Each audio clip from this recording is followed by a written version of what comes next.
మీరు మీ అభిమాన shows and serials TV కన్నా ముందు ఈటీవీ విన్ యాప్లో చూడండి. Download and subscribe to ETV win app. 99 రూపాయలు మాత్రమే. వసంత కోకిల వనమంతా పిలుపులా వసంత కోకిల జగమంతా గెలుపులా. జ్యోతి, కష్టపడింది చాలు గాని సైన్ అవుట్ చెయ్యి. ఇంటికెళ్దాం.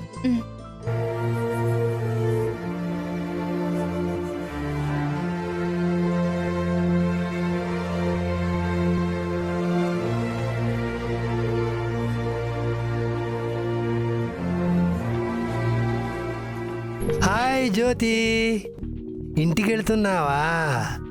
లేదండి, మన ఆఫీస్ బయట బుర్ర కథ చెప్తున్నారంట, అది వినడానికి వెళ్తున్నాం.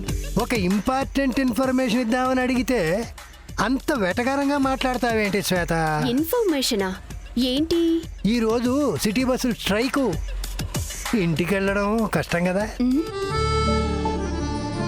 నీకంటే అన్నయ్య ఉన్నాడు కాబట్టి ప్రాబ్లం లేదు. పాపం జ్యోతికి ఎవరూ లేరు కదా.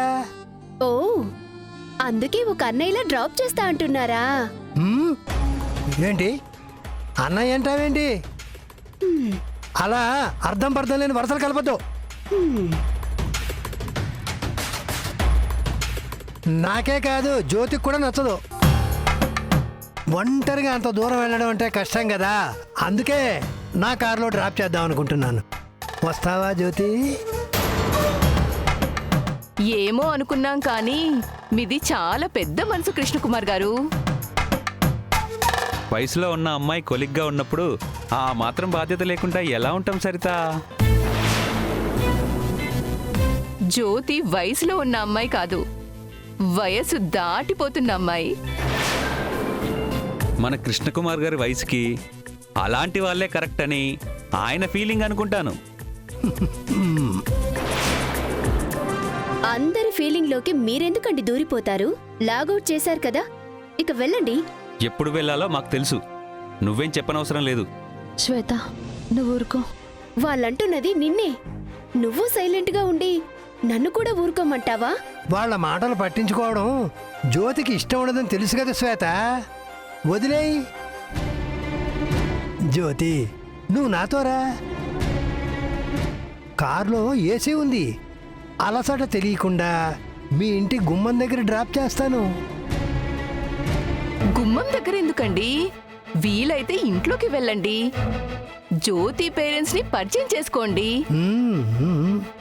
మీకు పెళ్ళయి పెళ్ళం లేదని, పెళ్లి సంబంధాలు చూస్తున్నామని పరిచయం పెంచుకోండి. ఆ దేవుడి దయ వల్ల మీకు జ్యోతికి కలిపి మంచి జరగొచ్చేమో. Stop it Saritha. అన్నీ మనం అనుకుంటే అయిపోతాయేంటి? చూసావా సరిత, కృష్ణ గారికి కూడా మనసులో ఇలానే ఉన్నా పైకి సిగ్గుగా ఎలా నటిస్తున్నాడో చూడు. రాజ్యోతి, లేట్ అవుతోంది. అంత లేట్ అయితే మీరు వెళ్ళిపోండి సారు. జ్యోతి మేడంకి సత్యం ఉంది. సత్యమా? ఎవరావిడ? ఏంటి మీకు సత్యము తెలీదా? ఎవరి పేరు చెప్తే యూనియన్లు మొత్తం గడగడలాడిపోతాయో, ఎవరు గేరు మారిస్తే పోకిరీలు హడలెత్తి పారిపోతారో, జ్యోతి మేడంని ఎవరైనా కామెంట్ చేశారని తెలిస్తే ఖైమా కొట్టేస్తుందో ఆవిడే సత్యమ్మ, ఆటో సత్యమ్మ. జ్యోతి మేడం ఫ్రెండు. ఏంట్రా దానయ్య ఇంత బిల్డప్ ఇస్తున్నావు? బిల్డప్ కాదండి, నేను చెప్పేది నిజం. ఆ మనిషి చాలా రెబల్. నమ్మకపోతే ఒకసారి సరదాగా జ్యోతి మేడం మీద ఆమె వచ్చే టైంకి సెటైర్లేండి. నా మాటలు నిజమో కాదో తేలిపోతాయి.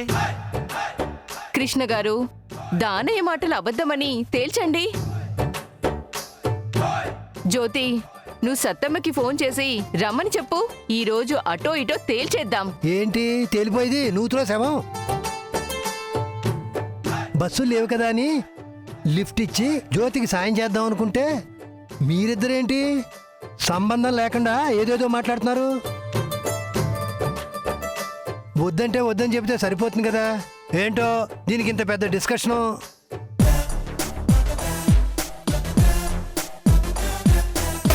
కృష్ణకుమార్ హీరోలా ఆ ఆటో లేడీని ఫేస్ చేస్తాడు అనుకుంటే పిరికోడ్లా ఇలా పారిపోతున్నాడేంటి సార్? పెళ్లి కన్నా ప్రాణం ఎక్కువ కదా సరిత. ఆ విషయం మనోడికి బాగా తెలుసు. పద వెళ్ళిపోదాం. సరే పద.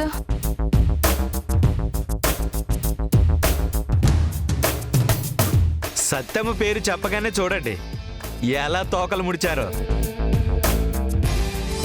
ఆ పేరేదో మీరు గట్టిగా చెప్పుంటే ఇన్ని మాటలు పడాల్సిన పని కాదు కదమ్మా. అలా ఉండమని నేను కూడా ఆఫీసులో చేరినప్పటి నుండి చెప్తున్నాను దానయ్య. వింటేనే కదా మీ మేడం. అదంతా సరే కానీ నిజంగా ఈరోజు బస్సులు స్ట్రైకా దానయ్య? అవును మేడం, మీరిప్పటికైనా సత్యమ్మకి ఫోన్ చేసి రమ్మని చెప్పండి. జ్యోతి, నేను కూడా మా అన్నయ్యకి ఫోన్ చేసి రమ్మని చెప్తాను. మ్,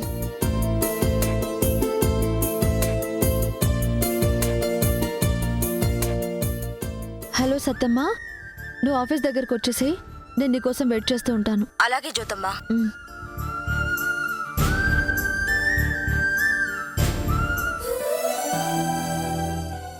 సూర్య కావేరి విషయంలో నేనే ఓవర్గా ఆలోచిస్తున్నాను. వాళ్ళిద్దరి మనసుల్లో ఏముందో తెలియకుండా పెళ్లి గురించి తొందరపడకూడదు.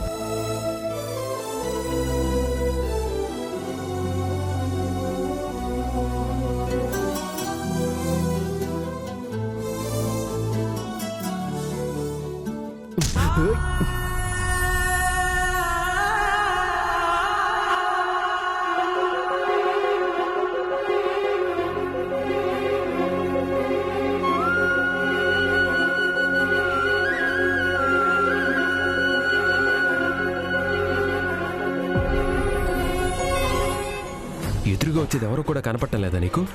తల రుద్దుకుంటూ చూడలేదు, మీరైనా చూసుకొని రావచ్చు కదా. ఏంటి నేను చూసుకొని రావాలా? కళ్ళు నెత్తిన పెట్టుకొని వచ్చింది కాకుండా ఇప్పుడు తప్పు నా మీద వేస్తున్నావా? కాదు, ఇందులో ఇద్దరు తప్పు ఉంది. నా ఒక్కదాని మీద నింద వేయొద్దు అంటున్నాను. ఏదో అర్జెంట్ పని ఉన్నట్టు తల తుడుచుకుంటూ నడిచే బదులు ఎక్కడో చోట కూర్చుంటే ఏ సమస్య ఉండదు కదా. తల తుడుచుకుంటూ వస్తున్న నన్ను మీరు కూడా ముందే చూసుంటే అప్పుడు కూడా ఏ సమస్య ఉండేది కాదు. నీతో వాదించడం అనవసరం, టైం వేస్ట్. నాకు మాత్రం ఫేవరెట్ టైం పాస్. ఈ పిల్ల కావేరి అని కాదు, కోతి పిల్ల అని పేరు పెట్టాల్సింది. ఆలోచించకుండా మాట్లాడుతుంది, అవసరం లేని చోట అల్లరి చేస్తుంది. అది సరిపోనట్టు తప్పు ఒప్పుకోకుండా ఆర్గ్యుమెంట్లు, ఫైటింగ్లు. కావేరిని మరీ అంత శత్రువుగా చూడకు సూర్య. తనొచ్చిన తర్వాత ఇల్లు చాలా సందడిగా ఉంది. సందడి కాదు, ఇల్లు మొత్తం కిష్కింద కాండయింది. నా మెంటల్ పీస్ దూరం అయిపోయింది. తనతో గొడవ పెట్టుకున్నట్టు కాకుండా మంచిగా మాట్లాడి చూడొచ్చు కదా. అప్పుడు ఏ గొడవలు గోలలు ఉండవు. ఏంటి మంచిగా మాట్లాడాలా? ఇప్పుడు ఏమైందో తెలుసా? తల రుద్దుకుంటూ వచ్చి నన్ను గుద్ది తప్పు నీదే అంటుంది. అంటే రెండు చేతులు కలిస్తేనే కదా చప్పట్లు. ఆ సెన్స్తో మాట్లాడిందేమో. మీ ఆడవాళ్ళు ఇంతేనా? ఎప్పటికీ మారరా? మీలో మీకు సపోర్ట్ చేసుకోవడం తప్ప మగాడి కూడా అస్సలు పట్టించుకోరా? నాకు అలాంటి పార్షాలిటీ ఏం లేదు సూర్య. జనరల్గా చెప్పానంతే.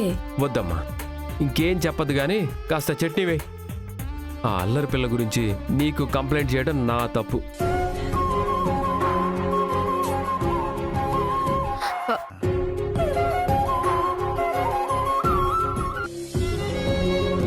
కావేరి నవ్వు ఎక్స్ప్రెషన్లో చూస్తుంటే ఏదో తేడాగా అనిపిస్తుంది.